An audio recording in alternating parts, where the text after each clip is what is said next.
Alright, here I've written a little test program so that I can test communicating with the ADE, currently doing a block read.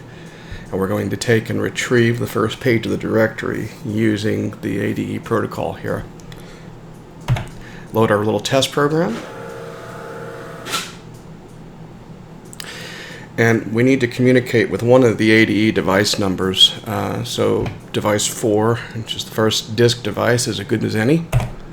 And we need to put the ADE into non-compatible mode, or ADE mode as it is, so we can accept extended commands. And the block number that we need to do that is our good old friend Dead Beef.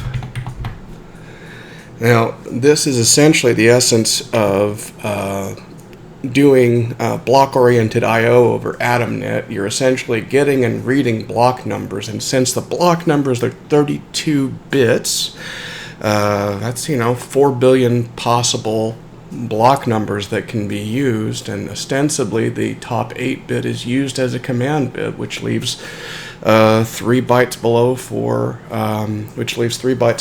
command parameters, which I think is sufficient. We'll see how it holds up in practice. But given Dead Beef, we are returned back some data in the block, which indicates that this is an ADE along with some identifier bits. And so far, this seems to work pretty well. It's going to return the entire block here, 128 lines of 8 bytes each, hex on the left, and pretty printed ASCII on the right. We'll wait for this to complete.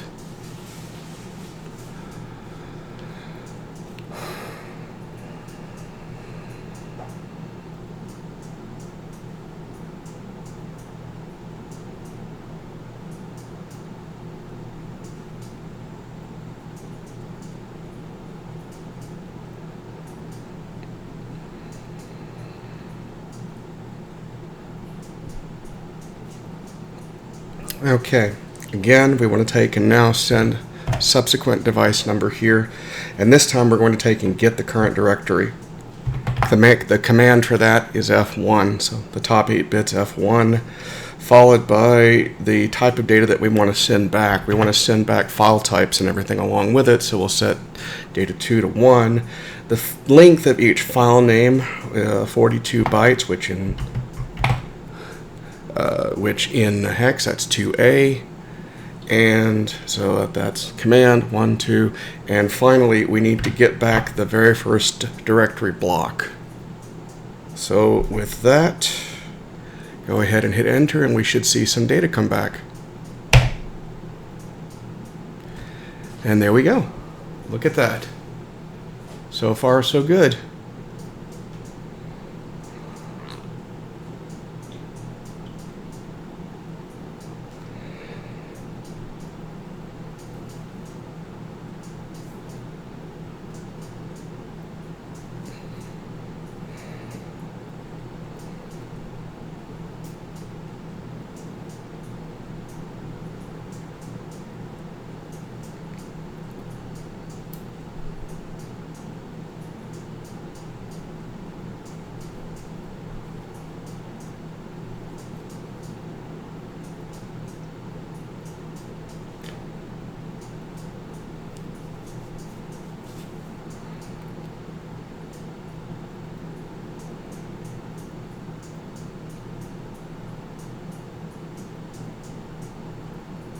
Should be the end of it right here.